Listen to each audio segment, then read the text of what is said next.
Number two, the regulatory framework. The regulatory framework. So which kind of framework are actually auditors actually called upon to be able to work under? So the regulatory framework. So here we are talking about, for example, the international regulatory framework or the national regulatory framework, as we had actually been able to clearly indicate. We can be able to have what we call what? The international regulatory framework, or maybe we can be able to have what we call what? The national regulatory framework. When you talk about international regulatory framework, then we are talking about overall standards that are usually applied in carrying out the audit work, that are usually applied in carrying out the audit work, that are usually applied in carrying out the audit work. When you talk about the national regulatory framework, then in this case, we simply mean, for example, you are having relevant standards that have been set at the national level, whereby now in this case, we can have, for example, maybe the Companies Act giving guidance as to how you can be able to carry out an audit of companies. So when you talk about the regulatory framework here, we're talking about regulations or guidelines that auditors are supposed to be able to follow in terms of having to be able to carry out their work. They can be set at the international level, maybe at the national level. At the international level, maybe you can have the international standards on auditing. At the national level, we can have relevant statutes or acts of parliament or laws that have been made, in this case, to regulate the profession we call what? Audit work. We call the audit work. So we left at the point where we were just looked at the code of ethics. We had just looked at the code of ethics for professional accountants, the code of ethics for professional accountants. So here we said, for example, you as an accountant or professional accountant, you should be able to carry out or actually be able to observe what we call the fundamental principles of the profession, which actually include what? Integrity, objectivity and independence, professional competence and due care, confidentiality, professional behavior. But of course, under independence, we say sometimes there can actually arise what we call what? Threats to independence. So whereby we say they can basically simply be summarized in an acronym we call what? SAPIS. We call SAPIS, whereby the first S there simply means what? Self-interest threats. Second S simply indicates what? Advocacy threat. The third F simply indicates what? It indicates familiarity threat. And of course, I indicates intimidation threat. And of course, S, the last S indicates self-review threat, simply means self-review threat. So those threats can actually basically make you not to actually to be an independent person in having independent profession, in having to carry out your trade or work as an auditor. So you don't have any independent judgment. You're actually influenced maybe by the client himself or those who have an interest in the audit work that is being carried out. They want the report to be able to favor them or to be in their favor. So they can be able to influence you. And of course, it can lead to what we call what? Conflict of interest, or maybe it can actually be able to lead to you not having to be able to give an independent opinion. So remember, we say that for auditors, they are simply professions who are actually called upon to be able to check and review the books of accounts prepared by who? The directors or those who are in charge of governance in the client business operations. And as they carry out this particular review, they should be able to do it independently, and at the end of it all, give an independent report. So in any case, your independence is actually threatened, then you're not actually going to give out a good report or maybe a proper report. So auditors should actually be able to watch out and actually ensure that they are carrying out their profession with what we call what? Independence. Any form of threat arising, then they can actually end up not having to be able to take up the assignment, or maybe they can be able to find ways as to how they can be able to avoid any threat to their independence. So you need to be able to remember those threats that we talked about: self-interest, self-review, advocacy, familiarity, intimidation, threat. So I just want us to be able to look at as to the ways as to how these threats can actually end up having to arise. So we just want us to look as to how, for example, if you are carrying out your work as an audit, how can these threats end up having to arise? You've been given an assignment to carry out an audit. How can they actually end up having to arise?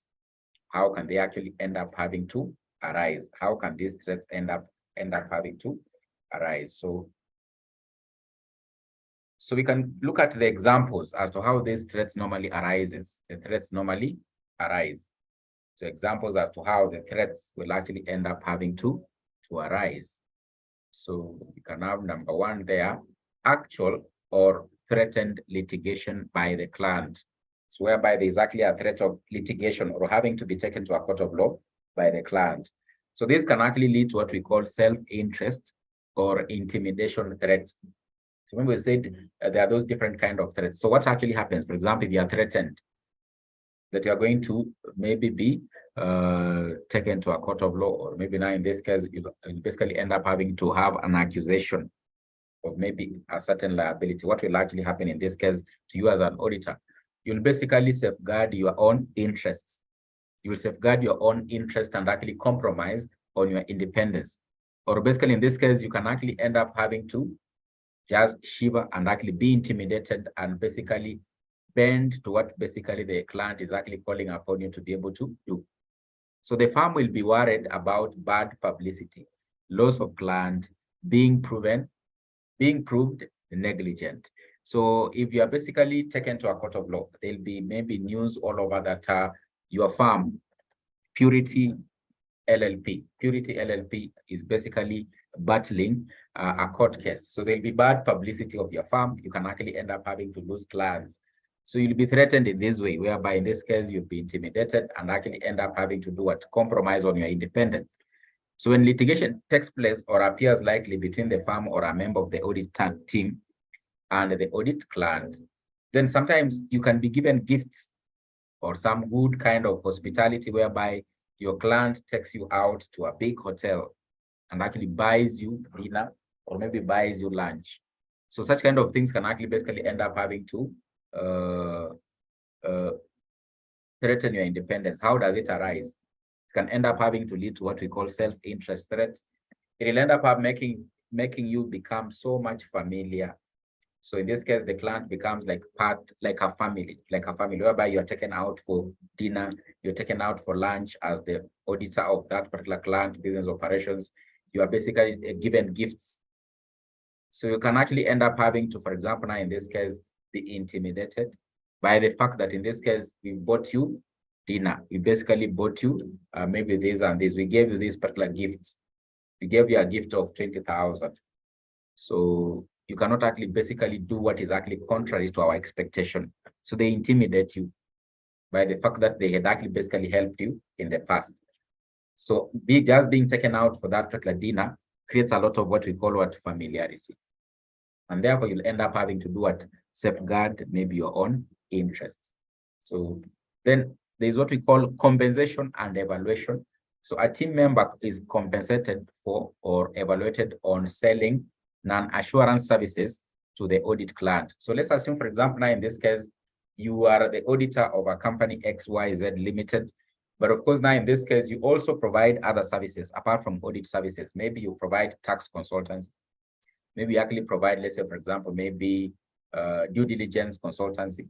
Maybe you provide, maybe, let's say, for example, maybe management consultancy.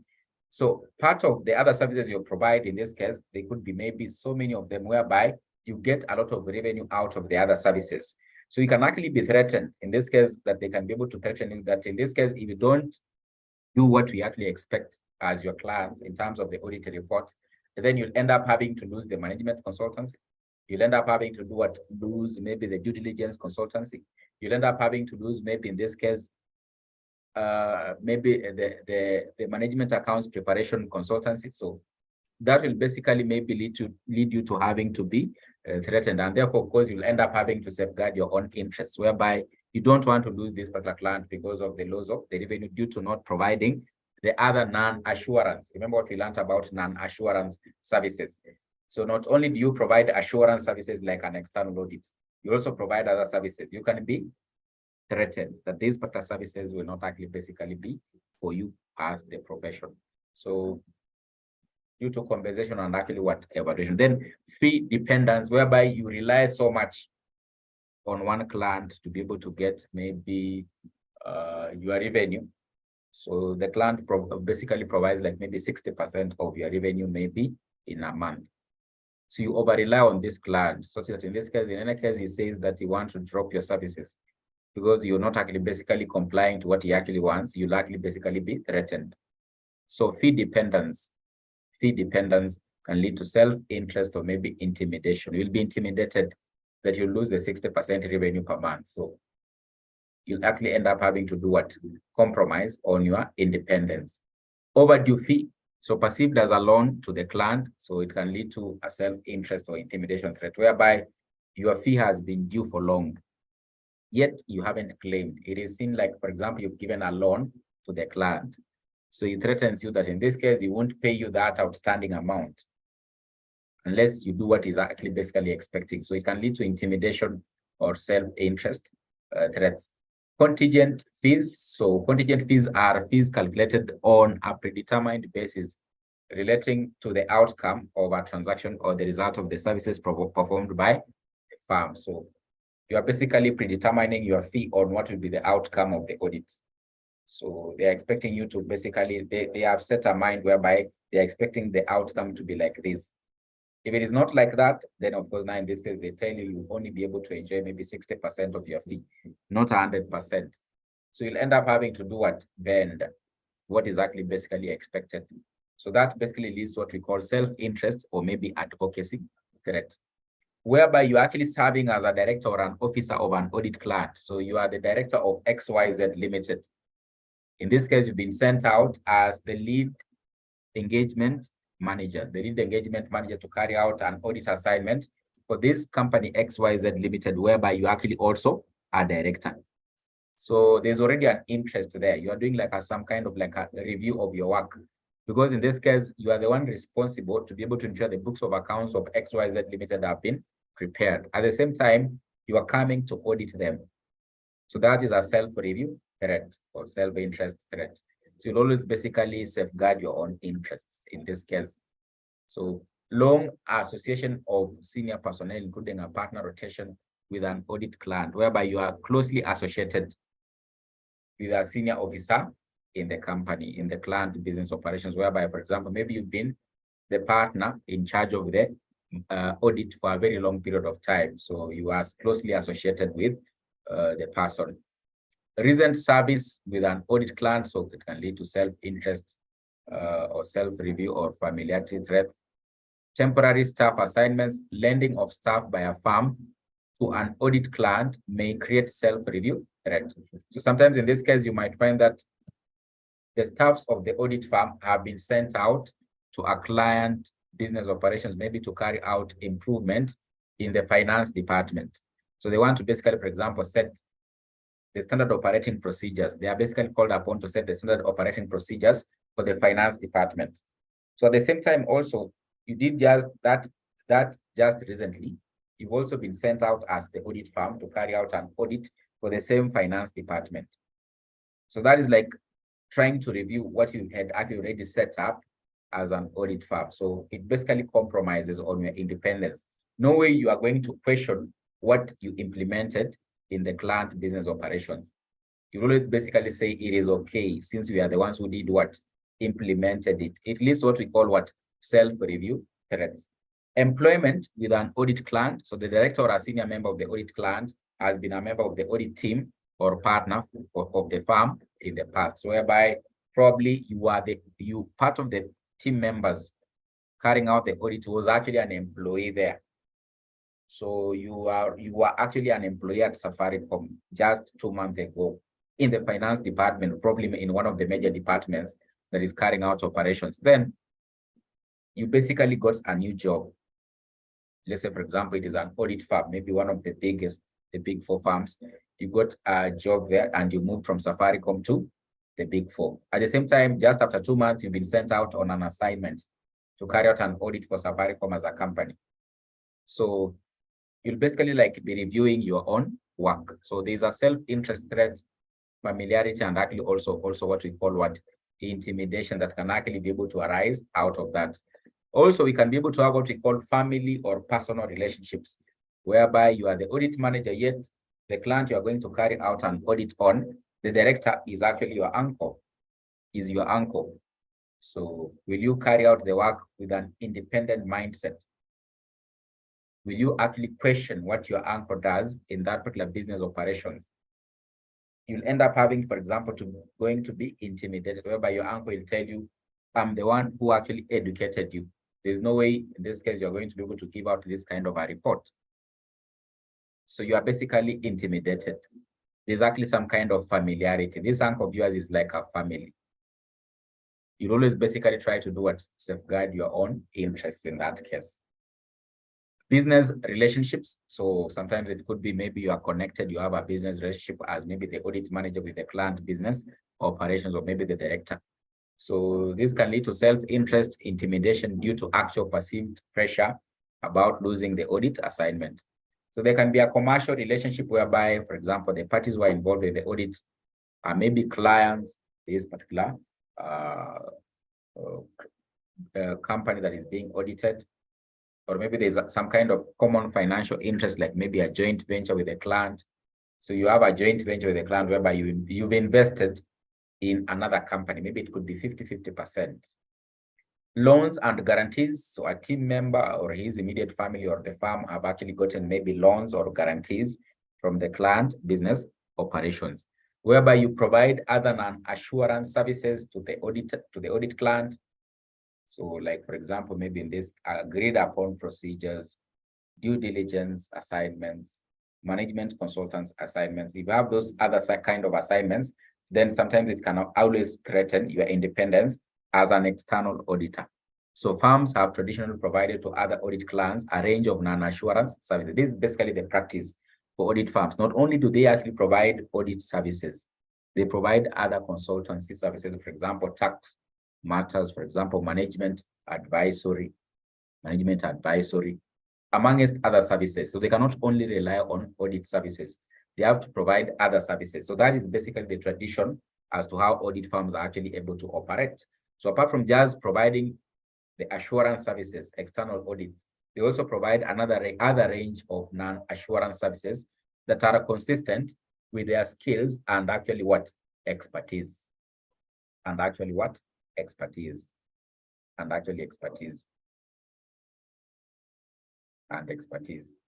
So that is what normally happens with what we are calling threats to independence. That's how they can arise. That's how they can actually end up having to arise. They can end up having to arise. So we have the international bodies that are usually responsible for having to do what? Set standards or set frameworks that are actually involved in having to do what? Carry out audit assignments. So the International Regulatory Framework for Audit and Assurance Services.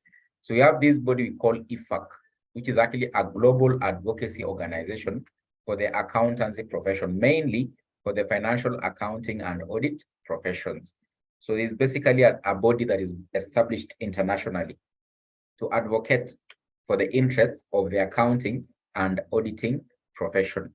So it supports development, adoption, and implementation of international standards for accounting, education, ethics, and public sector, as well as audit and assurance. So for example, now in this case, in auditing and assurance, the most predominant framework that is there or standard that is usually there, it is the international standards on auditing. Of course, there are others, but that one is the most predominant one that is actually basically most of the time actually relied upon in carrying out audit assignments. When you talk about, for example, accounting, which you've already been taught in, for example, financial reporting or advanced financial reporting, so which maybe I could be able to ask, which frameworks are there, for example, in accounting, which frameworks are there internationally to regulate the profession of accountants? Which frameworks are there for accounting, for the accounting framework, or maybe in this case for financial reporting frameworks?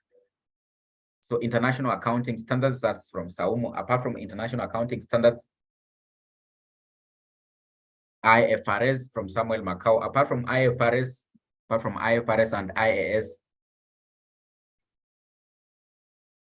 international accounting standards, apart from international accounting standards, we have IFRS. Apart from IFRS, which other one?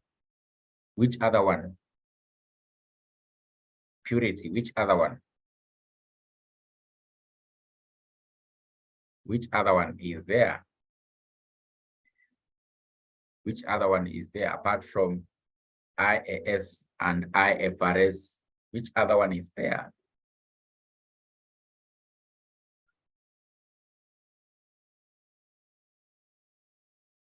So we have what we call IPSAS. I don't know if you have ever heard of IPSAS. IPSAS.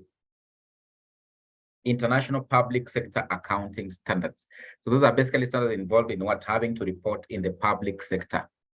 So those are government entities that are basically utilizing public resources. They have to basically have a framework as to how they're supposed to report as to how they have been able to do what, raise revenue, and they have spent.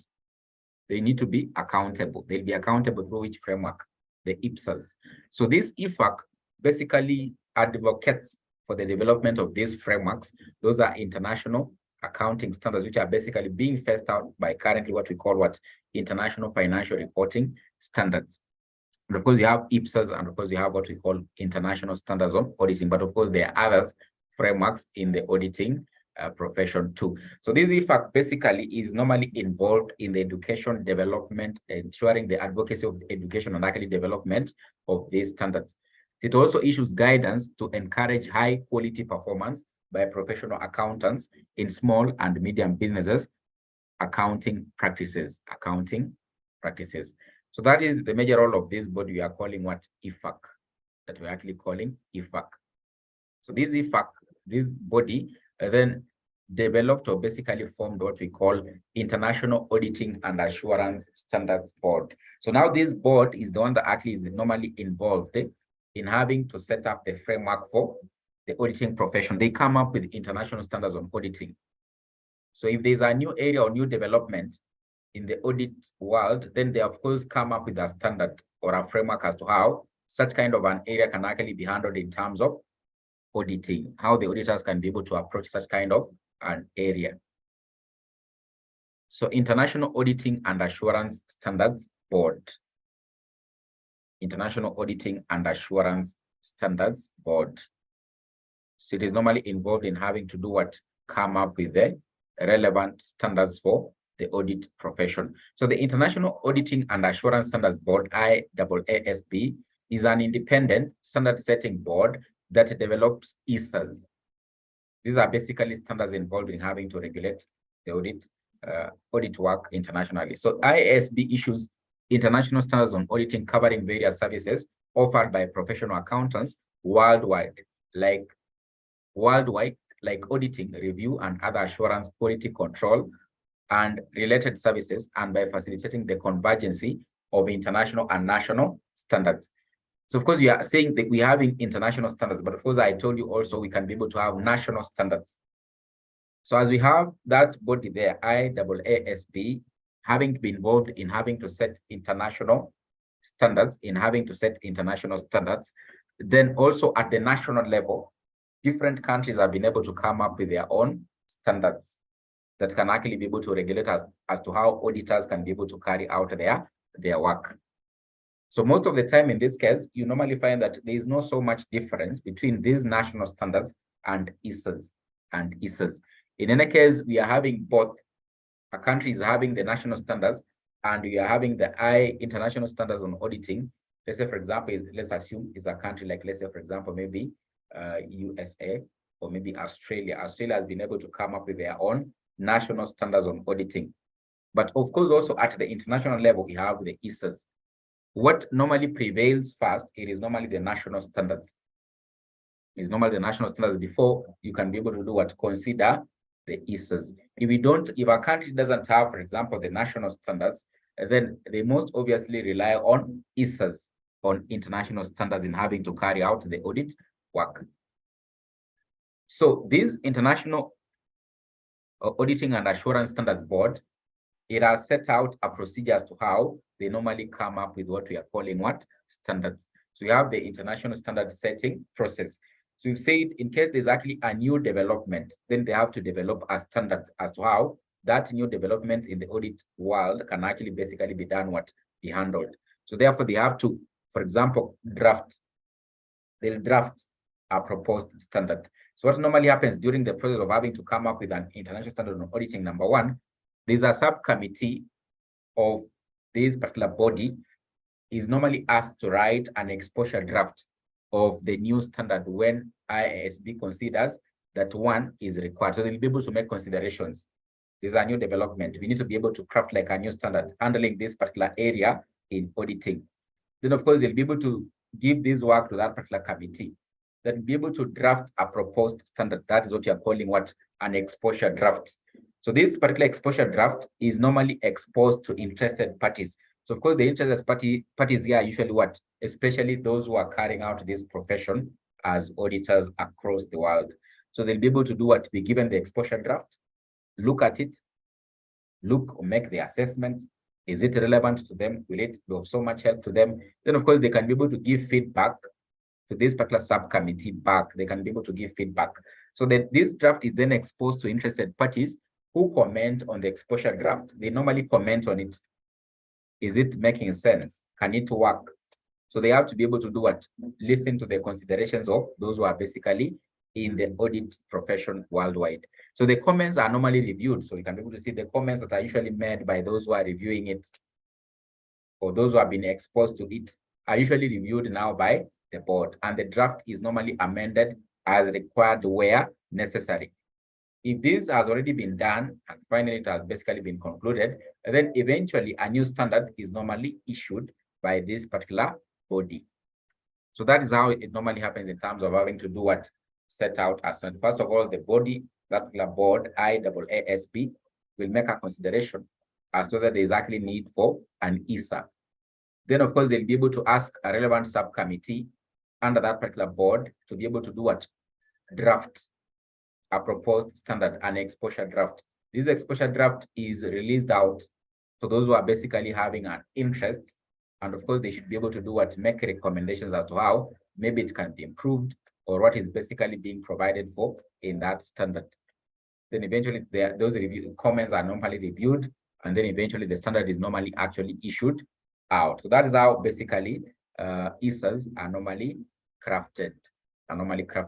So the authority of national and international standards. I've told you we can have national and we can have international. International standards are drafted to be used internationally. But situations may arise where the requirements of international standards clash with the national standards. So sometimes there can be situations whereby there's actually a clash. They're not actually basically conforming or actually in sync with each other. In this situation, there are a number of matters that should be considered. ISAs are not designed to overrule national requirements. So auditors should follow what? National standards or national requirements. However, as ISAs represent international best practice, countries are encouraged by IFAC to change their national practice so that ISAs can be followed. So you're actually at an advantage for you as an auditor to follow ISAs because they are applied globally.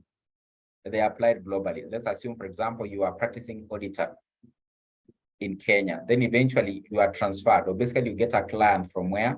Maybe Uganda, or maybe Tanzania, or maybe in this case, South Africa. So if you've not actually been practicing ISAs, then you'll have a challenge of having to handle such kind of work of a client. So auditors across the globe are usually encouraged to do what? Use the international standards. But of course, now in this case, if there is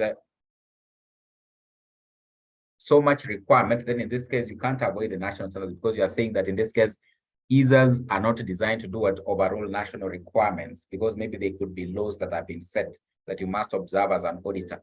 So auditors should be able to do what? Follow national requirements. But most countries across the globe, when they are basically coming up with national standards, they'll be able to make a lot of considerations as to what is actually provided for in ISAs. So you might find just a few areas or one or two issues that are not actually basically common. But in this case, they'll always be in sync or maybe common. So we are saying that in this case, this particular body we are calling IFAC encourages those who have already set their national standards to be able to do what? Change them to be like or so similar to what we are calling what? ISAs. If there is no comparable guidance to the ISA in the country, then individual ISA practice can be adapted immediately. So if there is no national standard in any country, they most obviously adapt to what? ISAs, to use them as a guidance as to how they can be able to carry out their audit work. So that is what you need to do to understand about what we are calling what? International standards and national standards as regulatory frameworks for auditors,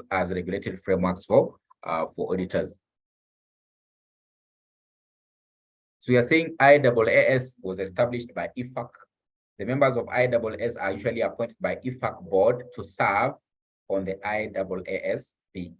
So this is International Auditing and Assurance Standards Board. So IAASB.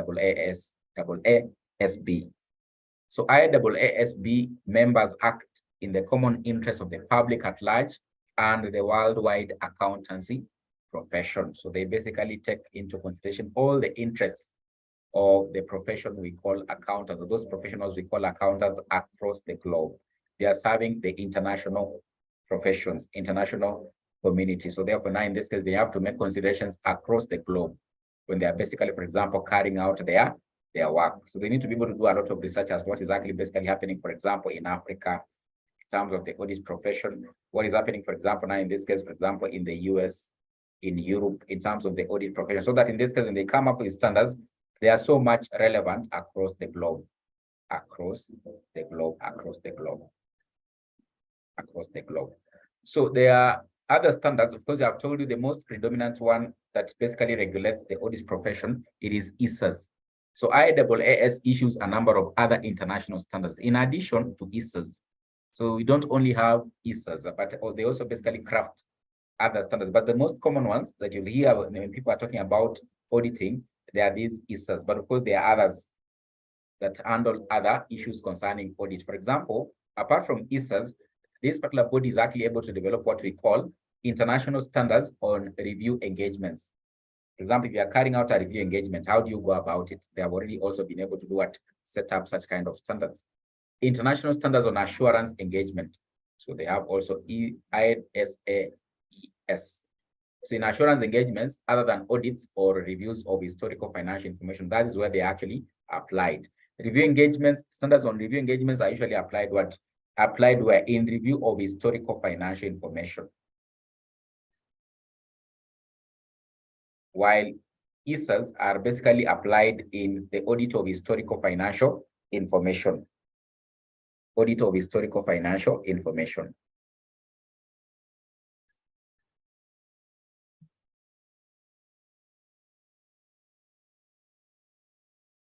Then you have international standards on related services. So on, if, for example, if you have a compilation engagement, so other than assurance services, how do you go about them? So they've also been able to set up those standards.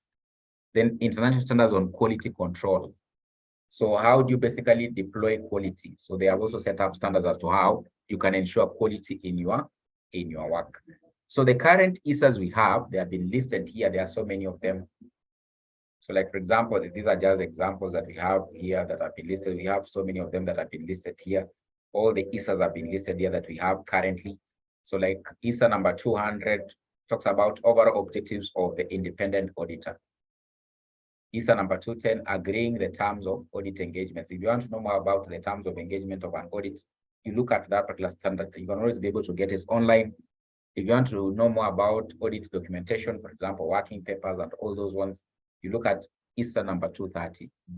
ISA number 240, the auditor's responsibility relating to fraud in an audit of financial statements. ISA number 250, consideration of laws and regulations in an audit of financial statements. So how do you consider the relevant laws and regulations?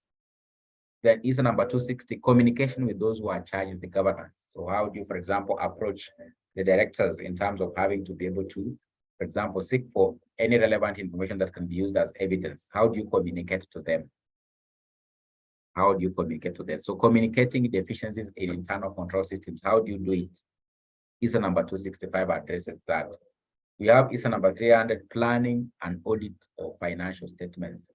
Number 315, identifying and assessing risks of material misstatements in your audit work. You can look at that standard.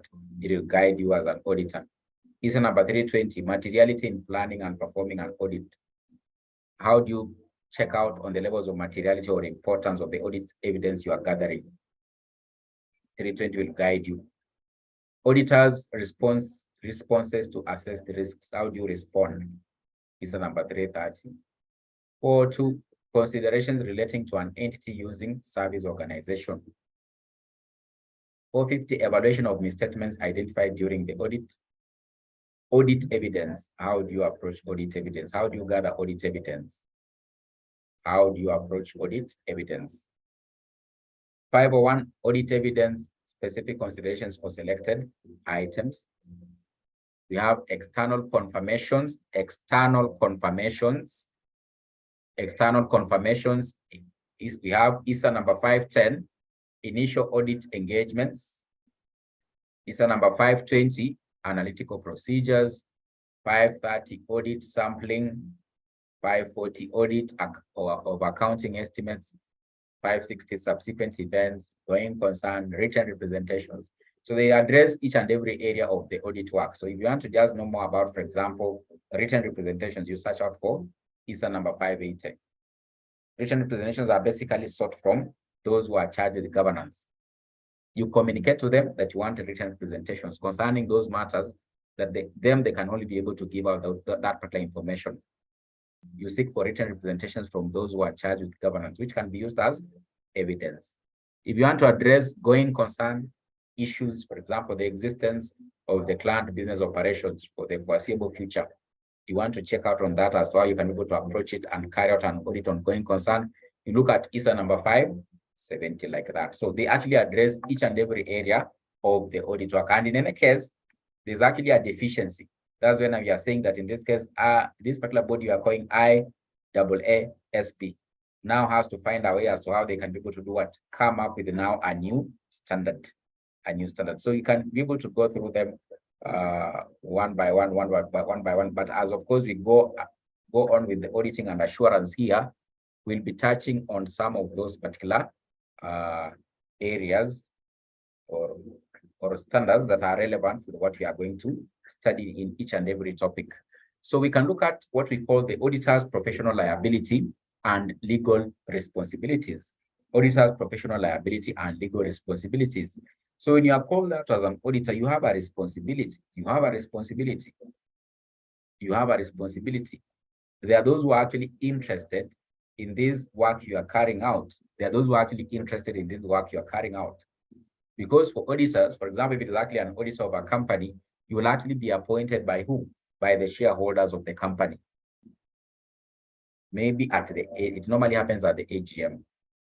So you've been appointed, they have an interest in the work you're going to carry out.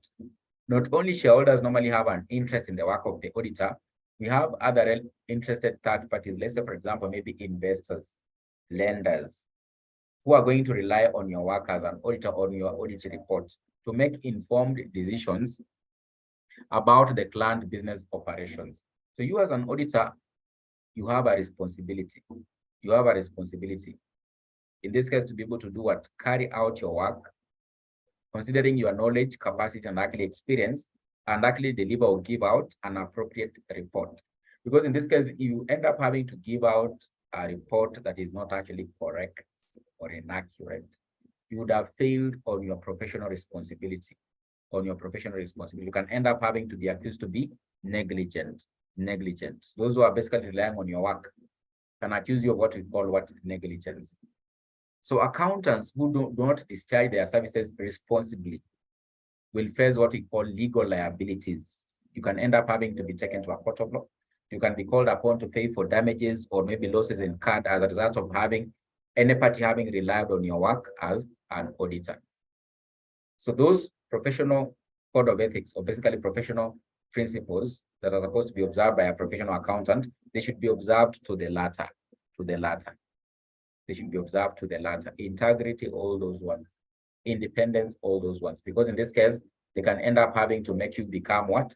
Liable. So you must discharge your services responsibly. Because in this case, you can actually end up having to do what? Face legal liability. So how can an auditor be liable? He can be criminally liable, or he can be liable under specific statutes, or he can be end up having to become liable under what we call civil liability or negligence. You have criminal liability, and we're going to see how criminal liability actually normally arises.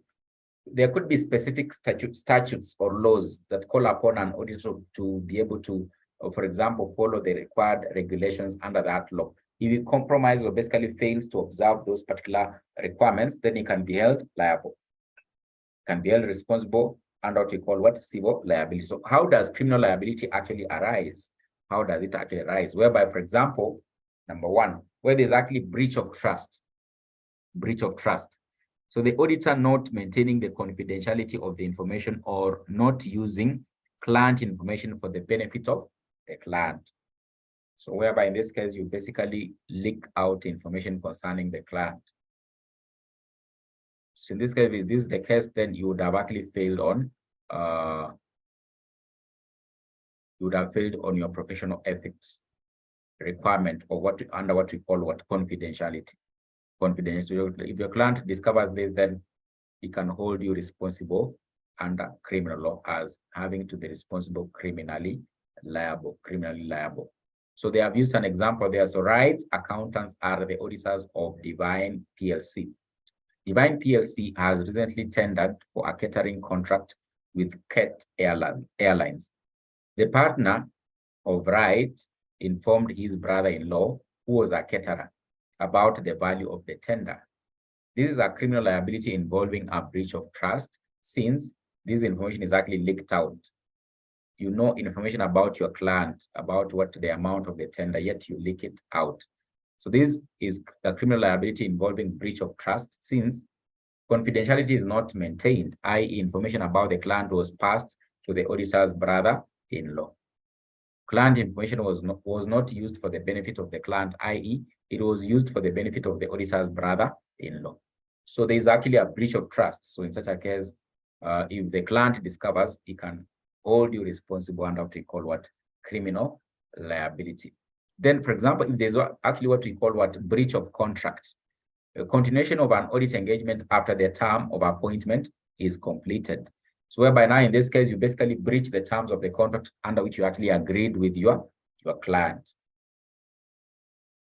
So in this case, it can actually end up having to lead to what you're calling criminal liability, because you're not actually basically fulfilling the requirements under the agreement or the contract. And then you can have what we call insider trading.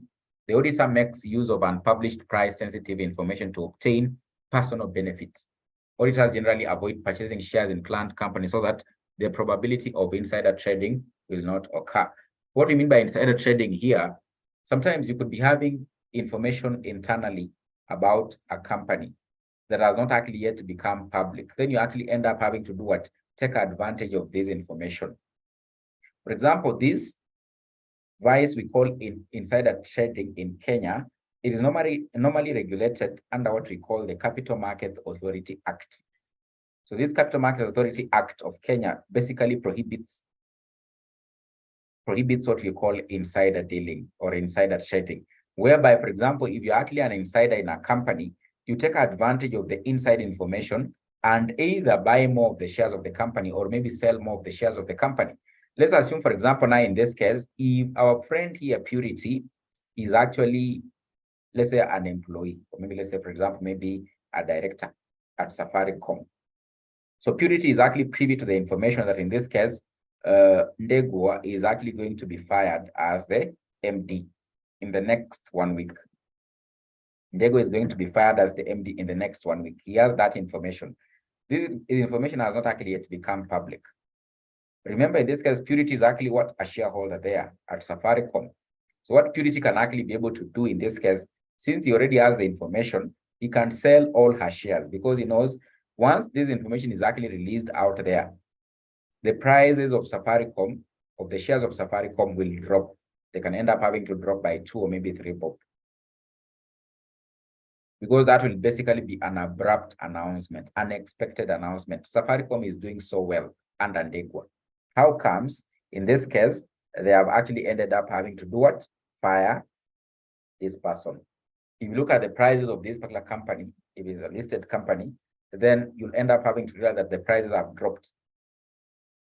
For example, if you checked on the stock exchange yesterday, that the prices, let's assume it is maybe today. You check the prices today, Safaricom shares, it is actually at maybe 17 shillings. Then tonight, maybe tonight at around 9 p.m., they make the announcement, or there's actually breaking news that Peter Ndegwa is no longer the MD at Safaricom. Mind you, if you check the prices of Safaricom tomorrow on the stock exchange, they would have dropped probably by maybe a shilling, maybe 50 cents. They would have gone maybe up to 16.5 or maybe 16 shillings. So this is what you are saying, that in this case, Purity was actually privy to that particular announcement that was supposed to be made today, a week ago. So what she did in this case, she simply did what? Sold all her shares in Safaricom. So that is, if she does that, then we say she has been involved in what we are calling what insider trading, taking advantage of inside information to trade in the shares of the company that is yet to become public. That is yet to become public. So if you're involved in such, then we call it what insider trading. So since auditors are actually experts who deal with companies or maybe client business operations, they can be able to know more about them. If it is not performing so well, they'll be able to know. It is a struggling company, they'll be able to know. So if there are shareholders there, then they can actually end up maybe to sell the shares. If it is doing so well, then they can end up having to do what? Maybe buy more shares, because they know the company is going to have a serious investor in the next 1 week. So the auditors, what do? They buy more shares because they are going to benefit. Because this investor is going to come in and actually ensure the company has been able to do what? Strike oil into Turkana. Oil is actually very valuable for a company to be able to have as a product. The shares of this company are likely to do what? Go up. So what do as auditors? They buy more shares. They buy more shares. This one is normally prohibited because it has led to an instability of several companies, whereby if you have a predominant shareholder who knows that in this case, the company is not doing so well and is actually an insider like a director, he normally ends up having to sell all his shares. And of course, his injection in terms of capital is normally lost. And the companies will actually end up having to do what? To dwindle like that. Dwindle like that. And of course, they become unstable. So it has been regulated, for example, in Kenya by the Capital Market Authority Act. So there's rumor in the air, or there used to be rumor in the air, that in this case, this is like what actually happened to Uchumi. So there was actually a very serious investor at Uchumi, but this person or guy actually ended up having to do what? Sell all his shares. Sell all his shares. So he's one of the major investors that you know. Of course, he's not still alive, but he ended up having to do what? Sell all his shares at Uchumi. After he did that, Uchumi became very unstable. It ended up having to do what? Liquidated like that. So this basically has led to instability of companies, and that's why it is normally prohibited. In any case, you are found out, for example, to be involved in insider dealing, then you can actually basically be penalized or actually be fined hefty fines. So that is not something that for you as an auditor you'd like to go through. So you need to be able to avoid what you are calling what's insider dealing. So you're saying insider trading, the auditor makes use of unpublished, price-sensitive information. The announcement that Ndegwa is going to be fired, you make you take advantage of that to obtain what? Personal benefit. What is the personal benefit? You sell off the shares while they are still actually at a good price. Auditors generally avoid purchasing shares in the client company so that the probability of insider trading having to occur may not arise at all. Whereby, for example, in this case, for you as an auditor, you fail to report what we call fraud or money laundering. We are going just to look at, I think it is in the next topic, probably the money laundering or the next topic. We'll be able to look at the responsibility you have as an auditor in terms of what we are calling what? Money laundering. Money laundering. Money laundering is whereby, for example, in this case, someone who has acquired money illegally tries to clean it through different systems of banking. So the money seems to be very clean. Maybe the money was gotten from drug trafficking, or the money was gotten from corruption in government. So he basically injects it in the financial system. He moves it to maybe a US account. He sends the money to the relative there. The relative probably maybe does this and this. Or maybe it could be he basically acquires valuable products like maybe jewelry. Then he comes and actually sells it. It is basically presumed is like in this case, he's getting the money genuinely. Yet initially from the initial source, the money was not actually basically gotten in the rightful way. It was from corruption, embezzlement of public funds. Then he tried to clean it by maybe buying properties like plots and lands and started selling them. So that is money laundering. So in this case, for you as an auditor, you have a responsibility. And of course, at the engagement stage or at the planning stage, you have to be able to do what? Do your evaluation and actually understand your client properly. Which kind of business does he actually carry out? That's why for big established firms, they'll actually end up having to set up what we call what? a money laundering department. They will have, for example, now in this case, a money laundering officer who's actually able to evaluate from time to time the client that this particular audit firm actually deals with. In case of any hint of money laundering, then of course he has to be able to alert, for example, the partners or the managers or the top management of the audit firm as to how they can be able to approach such kind of a client. So you have to report any form of fraud or money laundering. You have a responsibility as an auditor. And in this case, maybe you can end up having to establish or basically appoint a money laundering officer in your audit firm, just to be evaluating and screening your clients to check for any chances of what you are calling money laundering. So if you fail to do what report this, then you can actually also be held criminally liable. Maybe you can be presumed you colluded with your client to be involved in what you are calling money laundering. So that also can be able to lead to what you are calling criminal liability. Willful false statements, whereby you willfully participate in actually having to do issue out false statements about the client. Then destroying or damaging any documents that are so much relevant or important as maybe part of the evidence required in having to provide the audit report.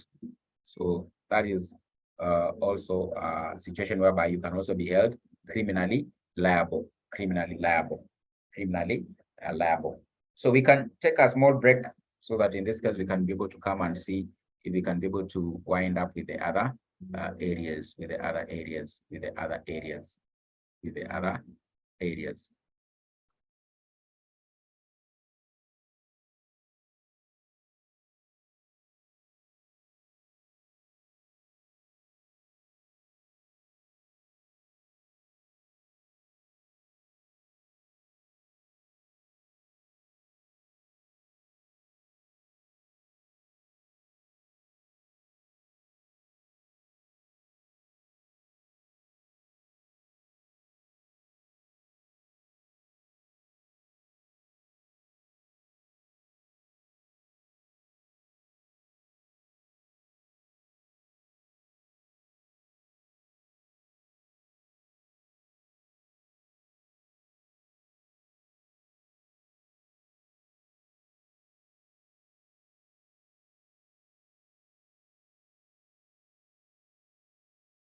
Yes, welcome back. Yes, welcome back. And I hope we are together. Are we together? Are we together? Are we together?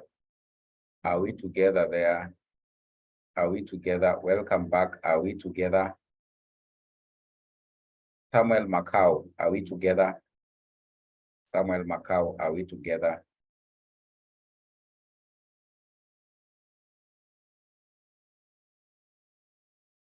And Samuel Macau says yes. I don't know what about the others. You know, others could have taken a break to go and take supper. I don't know if we are together. Purity, are we together? Purity, are we together? I see Beacon Solomon says yes, we are together. Beacon Solomon says yes, we are together. Sue says yes. Sue says yes. Tuko pamoja. It seems Purity has gone to take supper because she's not responding. So we can continue. So we have specific statutory liabilities. So these are basically liabilities I'm telling you they'll be able to arise from a specific statute law. They are basically specified by a specific law,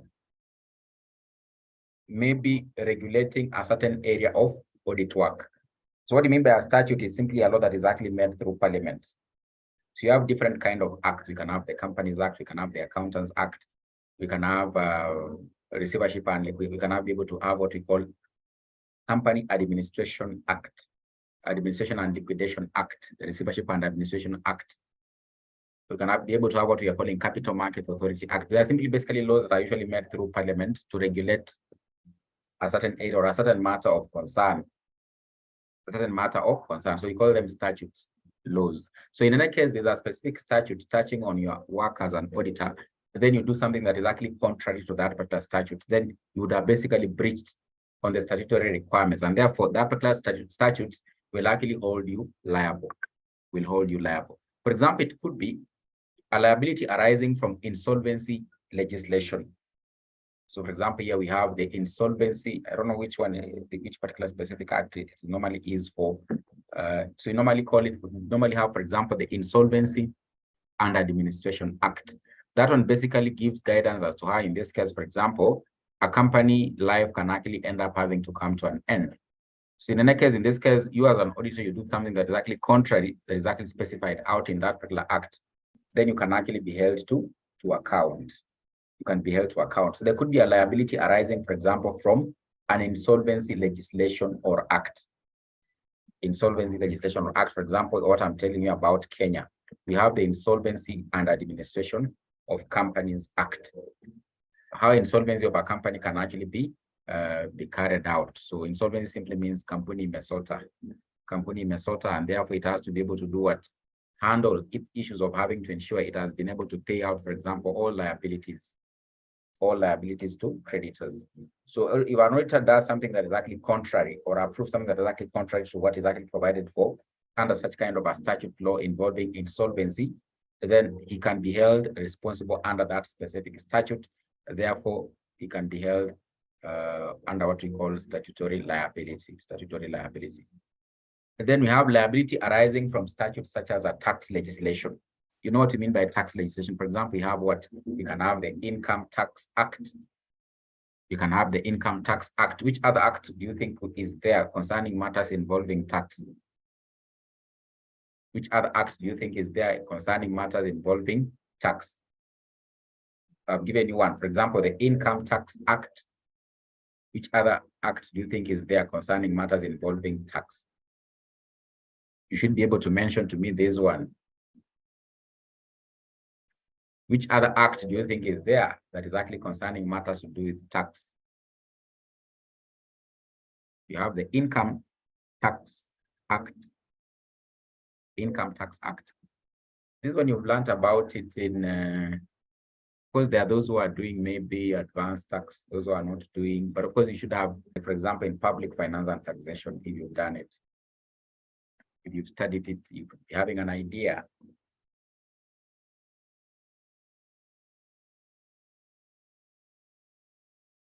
Like right now, when you're having the finance bill, they are predominantly talking about certain issues concerning taxation. So you must have heard For example, they could mention the Income Tax Act, like that. So apart from the Income Tax Act, which other one? Value added. Very good, very good. That is very brilliant. Very good. Value added tax, VAT. Apart from VAT, apart from VAT, apart from VAT, apart from VAT, which other one? You can have the Customs and the Excise Acts. So those are the major areas that's where government basically gets their revenue in terms of tax. So you have the Income Tax Act, which basically involves that individual taxation, whereby you are actually employed there, but of course they deduct you, they remit. It is under income tax. You have, for example, corporate tax at 30%. That is under income tax. So corporate tax is basically under Income Tax Act. It is an income of the company that is actually taxed. So the provisions or regulations as to how this is supposed to be carried out, it is normally under the Income Tax Act. That is the income of the company being taxed. The individual income is actually also being taxed. It is under the Income Tax Act. We have VAT, because you know VAT. Value added tax. So you can have vatable goods, non-vatable goods. So right now they have said what? There's something that I've said about VAT, which you should have had. They're going to basically review VAT for fuel. From which percent? 8%. 8%. It used to be 8% since COVID. I think they are going to bring it back to 16%.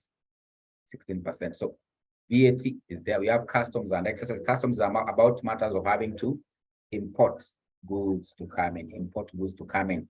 So you buy a car, like right now, Purity has bought a car from Japan. So she's expecting it to land or arrive or dock through the ship at the port of Mombasa next week. Next week, a Mercedes-Benz. So this Mercedes-Benz for Purity is actually going to be taxed before it can basically be released from the port. So that's where the customs and excise tax actually comes in. So those are basically statutes or laws that were actually made by Parliament regulating as to how you can be able to handle matters to do with tax.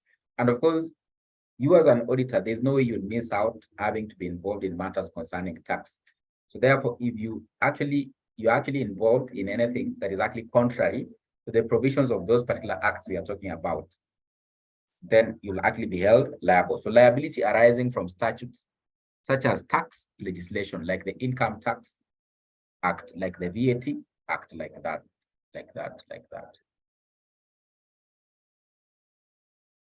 So for example, when the auditor does not disclose creative accounting practices made by the client with the intention of paying lower taxes. So instead of having to basically, for example, declare the expenses as they are, you collude with your client to do what? Declare more expenses, so that in this case, the income can be so much low, so that the corporate tax reduces. If there's such kind of a collusion. Liability arising under regulatory legislation. So for example, non-compliant with the stock exchange regulations. Stock exchange regulations, for example, the CMA Act. Criminal offenses, if proved, are punishable by payment of a penalty and or imprisonment. So for criminal offenses, like these ones that we talked about here, you can be penalized. For example, what I was saying, insider dealing, you can be penalized or be fined. A hefty fine by the court, or you can be imprisoned. You can be imprisoned.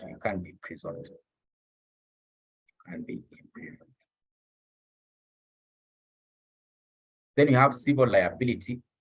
Civil liability is whereby, for example, now in this case, you carry out your trade or profession as an auditor with what we call negligence. Negligence simply means you fail on your duty of care.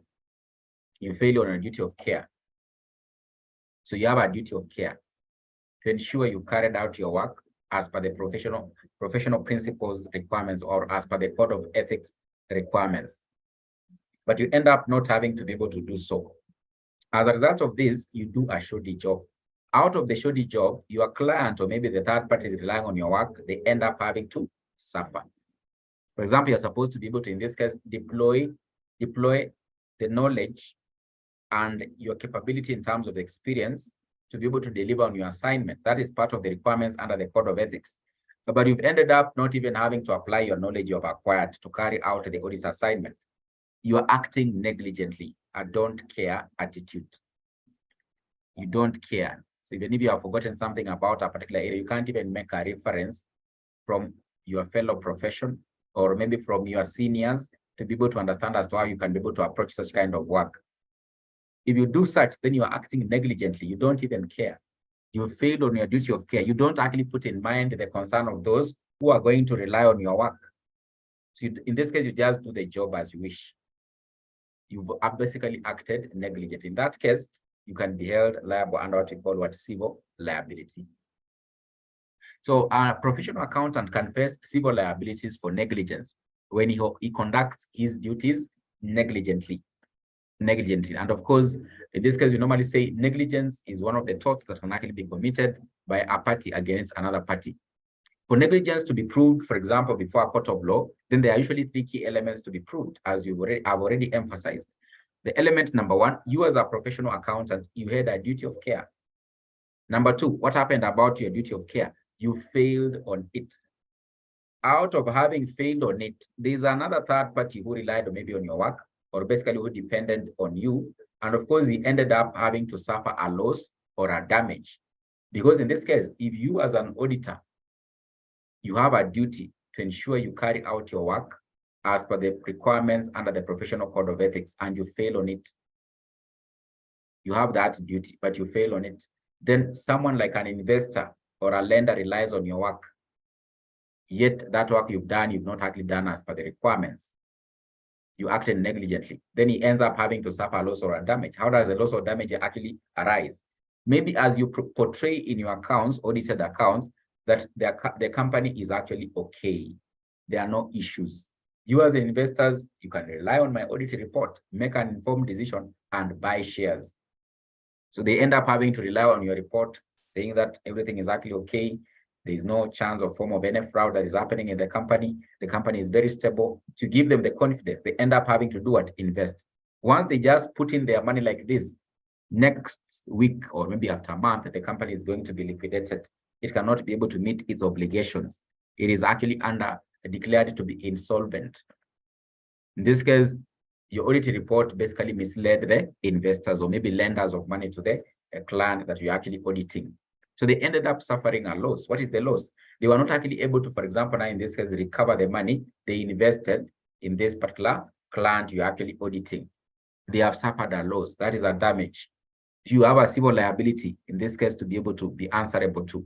So they can be able to say, for example, now in this case, you do the compensation for all the losses that are basically incurred by those who relied on your report to do what? The investment or to lend the money.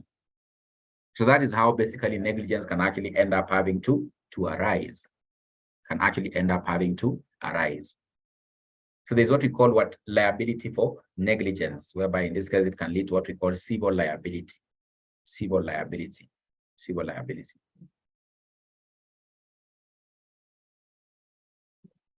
So how does it arise?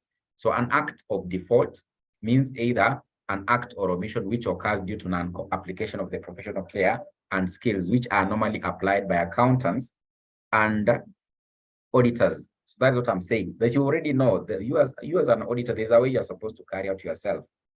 You've already been given the professional ethics, code of ethics, you have them, but you don't follow them.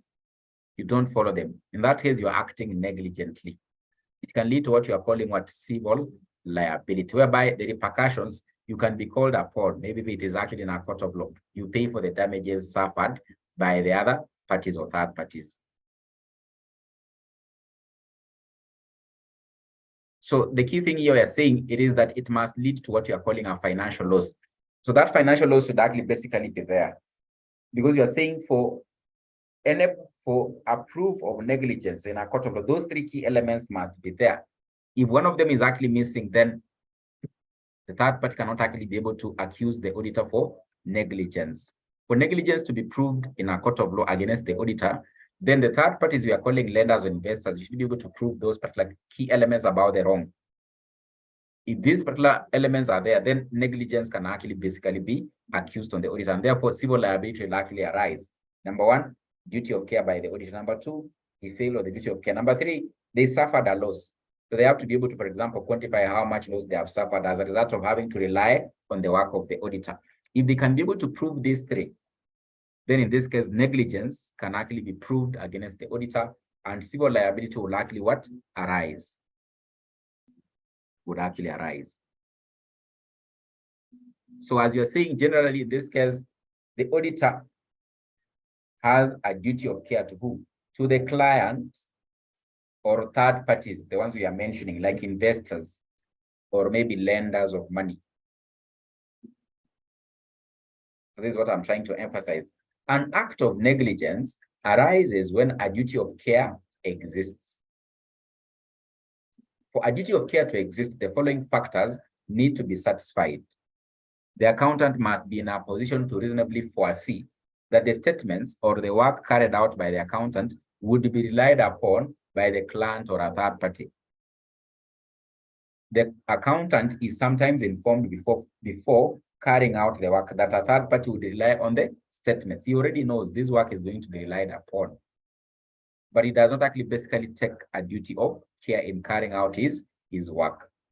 If that is the case, and in any case it happens that in this case there's actually a loss that has actually happened, then it simply means that the auditor can actually be accused of what we are calling what negligence, which can lead to what we are calling what civil liability.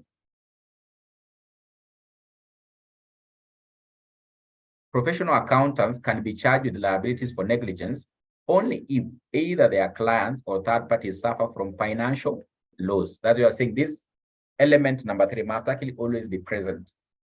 That the work that was relied upon done by the auditor led to a financial loss on account of the acts of the auditor. As a result of his negligence,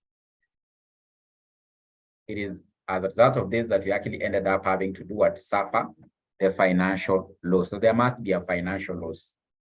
So that in this case, if the matter is there in the court, they can ask the auditor to pay for all the losses, to pay for all the losses. So that's how you can be able to prove what? Negligence against the auditor. You can prove negligence against the auditor. So you've said there are how many kind of liabilities? You can have criminal liability, you can have statutory liability, you can be able to have what we call civil liability against the auditor. The auditor should actually always safeguard himself from these liabilities having to arise. From these liabilities having to do what? To arise.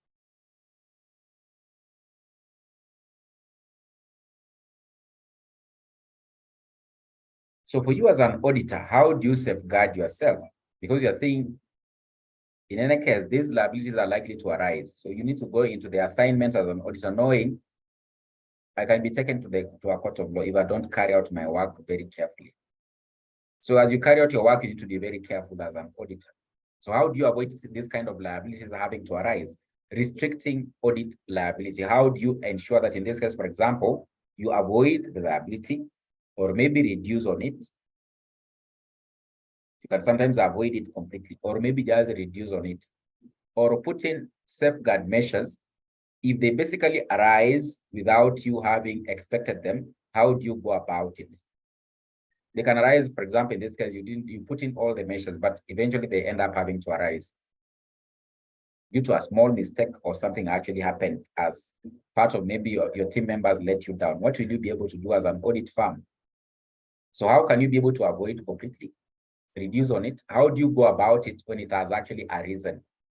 So there are several ways as to how you can be able to approach this. So how do you restrict this audit liability? All audit firms want to avoid litigation due to the bad publicity that is likely to follow. The financial consequences and the potential collapse of the audit firm. There are several ways that an audit firm can reduce its exposure to claims. So number one, you need to observe your client acceptance procedures. So firms should carefully assess the risk associated with potential audit clients. Screening procedures should be used to identify matters that create potential exposure for the audit firm. For example, it would be unwise to take on a new client with significant going concern problems. So at the client acceptance level, before you take up the assignment, you need to be able to do a lot of screening and actually understand your client. If they are going concern problems, don't accept to take up the assignment very fast, because in this case, you could carry out the audit, yet in this case, those who are basically going to do what, rely on your report, indicate maybe you didn't actually highlight out that indeed the client is no longer going to be in existence. Then performance and documentation of your, always ensure you document your work. All the audit evidence relied upon to form an opinion, document it. Document it. So that in this case, you can be able to protect yourself or actually safeguard yourself in a court of law. When things have gone marambas, if you have the audit evidence you relied upon, you can present as evidence when you are being accused of the liability. So performance and documentation of the audit work. Ensure you perform the audit work to the latter and document it, because it can be a savior if the liability actually arises. It can be part of the evidence you can be able to present to safeguard yourself from a liability. So performance and documentation of the audit work is actually of so much importance for you as an auditor. Quality control. Ensure there is quality in your work. Quality in your work. How do you ensure quality? For example, you ensure you deploy competent staffs or part of the team, as part of your team members in carrying out the audit assignment. Persons who are qualified and actually understand how to carry out such kind of an assignment. So that in this case, at the end of it all, you'll be able to present the correct audit report that can be relied upon by the client himself and even third parties. Because in this case, for example, if you deploy someone you've just employed yesterday to be part of the team members carrying out an audit of Safaricom as a company, how do you ensure that there's actually quality? There won't be quality there because part of the team is not actually basically fully qualified to carry out an audit on a client like Safaricom, which is actually a very big company. Ensure quality control in your work as an auditor. I've just mentioned one way as to how you can ensure quality control. Ensure you deploy competent team members or part of your team in carrying out your audit assignments. External consultations. You can't be an expert in each and every field. You need to be able to do what you consult where necessary. Consult where necessary. Firms should make use of external experts when the need arises. For example, obtaining legal advice where appropriate to ensure that auditors' actions are acceptable with the legal and regulatory framework. You can always consult in the areas you don't actually understand. For those who understand the statutory provisions, they'll guide you. For example, you don't understand something about the VAT Act. You look for an expert in matters to do with VAT to be able to advise you. Issue a disclaimer.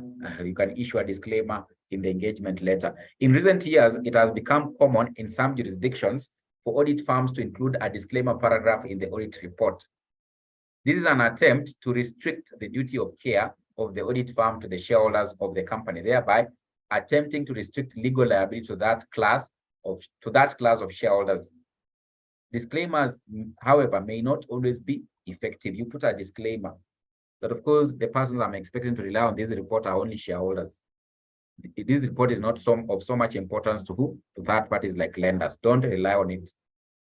So you put an earlier disclaimer to avoid, for example, a civil liability having to arise.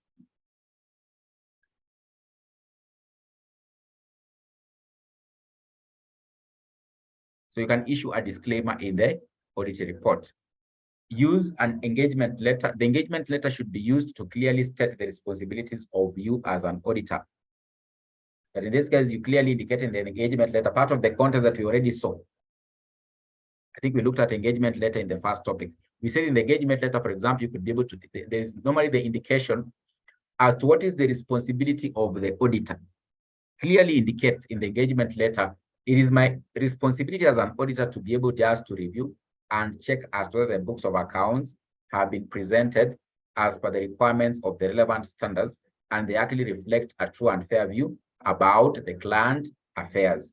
It is not my responsibility as an auditor to do what? To prepare the books of accounts. The books of accounts have been prepared by who? Those who have been charged with governance, the directors. So unajitoa kwa ngori, unaruka mapema.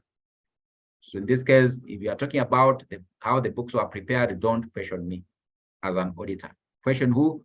Those who are charged with the governance. Clearly outline your responsibility in the engagement letter, so that if someone wants to be able to accuse you, he might clearly know that there's no way you can accuse an auditor for this particular matter at hand. Capping or setting a limit on the amount of liability. For example, in this case, before you take up the assignment, you can be able to cap the limit to the liability you can be able to bear as an auditor. You can say, for example, in this case, I'm carrying out this audit assignment, but in any case, there's a liability arising beyond 1 million. I won't bear it as an auditor. If there are liability arising beyond 1 million, I won't bear it as an auditor. So that in this case, the client himself clearly knows this auditor is taking up the assignment, but has already done a cap on the liability arising. In any case, a liability arises, this auditor is accused in a court of law, is called upon to pay a penalty or a fine of 2 million. He won't bear the extra million. He will only be able to bear what? Only 1 million. So he's actually able to reduce on the liability by capping or setting a limit on the amount of liability. The amount of liability.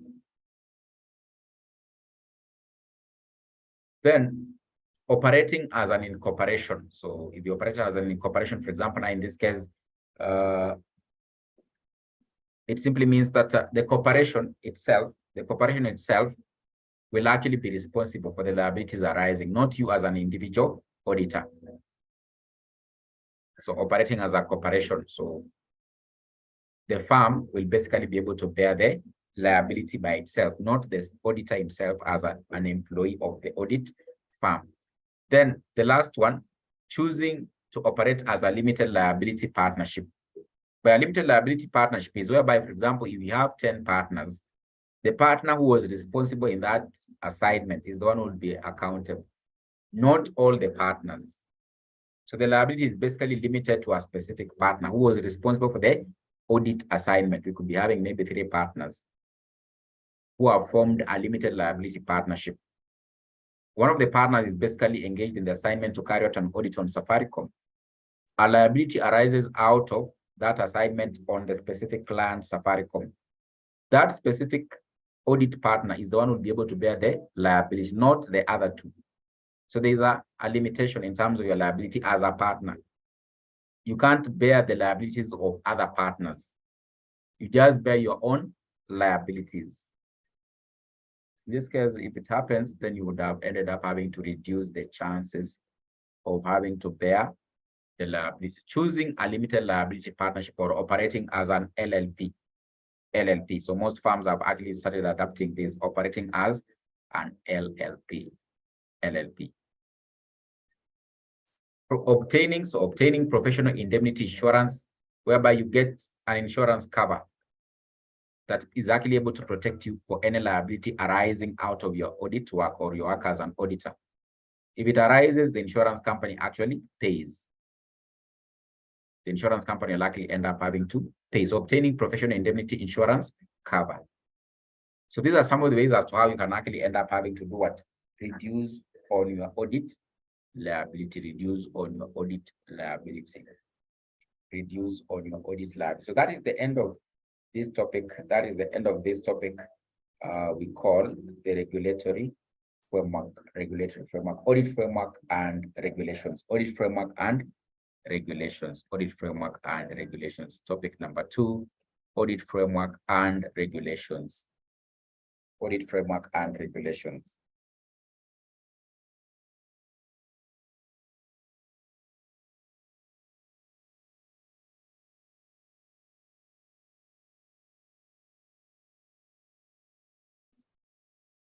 So I don't know if there's any question up to there. I don't know if there's any question up to there.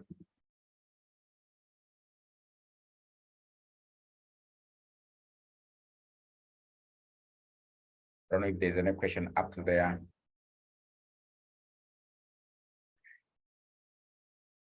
Mwangi Gitonga, do you have any question?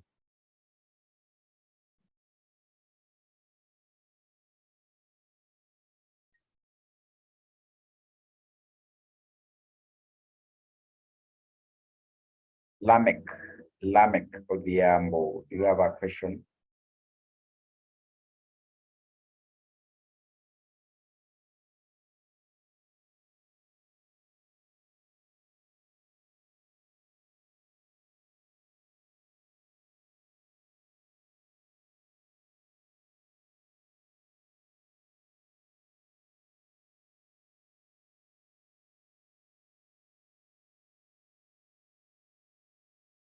Mangi Itonga says, no, thank you. No, thank you. So I can see Purity is asking, we deal with questions later. So we'll do some questions, but probably maybe in the next class before we start the next topic, which is actually professional and ethical considerations. Topic number 3, professional and ethical considerations. We'll be able to look at some past paper questions. But the questions for advanced auditing are usually intertwined. They can be having a question that is touching on several topics. So probably by the time we reach around topic, maybe after topic 3, is when we start covering a lot of questions, because the questions are usually intertwined to several concepts touching on auditing and assurance. The question could be touching on engagement. How do an auditor is actually engaged? The same question is actually touching on audit risk. The same question is actually basically touching on money laundering. So they're usually intertwined. So, but we'll be able to look at some questions from before we start the next class. We'll be able to look at some questions, past paper questions. So they're usually case questions that basically touch on several areas. There can be one question whereby you are given a scenario, you are sent out as an auditor, there's an issue about money laundering arising, there's an issue about audit engagement arising out of the same question. So you need to be able to find a way as to how you can be able to answer all of them together. So we look at some questions before we start our class on Friday. We look at some past paper questions. But you don't have to worry. We'll do a lot of questions. When the time really comes. We'll be able to do. For example, we'll cover the syllabus and just spare some lessons for just revision, pure revision. So those who have been in this particular class, they actually know. So there'll be intensive revision before the exam, prepare for the exam. But during these lessons, of course, you'll be looking at some past paper questions, 1 or 2 or 3, before we move to the next topic like that. After that, intensive revision of past paper questions.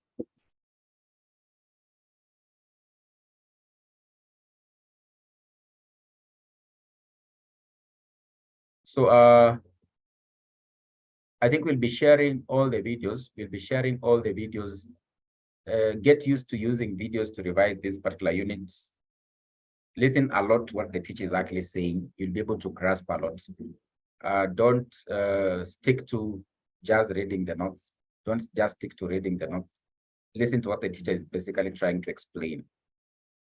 You'll be able to remember a lot. You remember a lot what the teacher was saying when he was explaining this particular matter. How did he actually explain it? Because in this case, as to how they set advanced auditing and assurance, the approach is very different from that other auditing and the intermediate. So here is like now you assume to be like an auditor. It is more of practical. So if you're actually able to like listen to how the explanations are actually made, then when you read the notes, it becomes a bit easy. It's not a matter of having to read the notes and actually cram. You need to understand.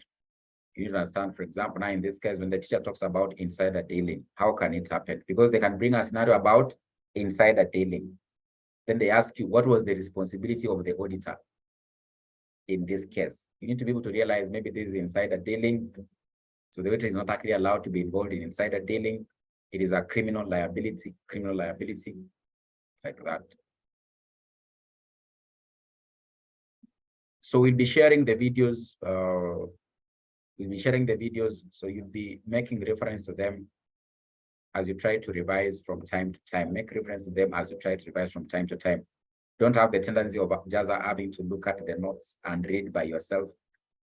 Things might become a bit difficult for you.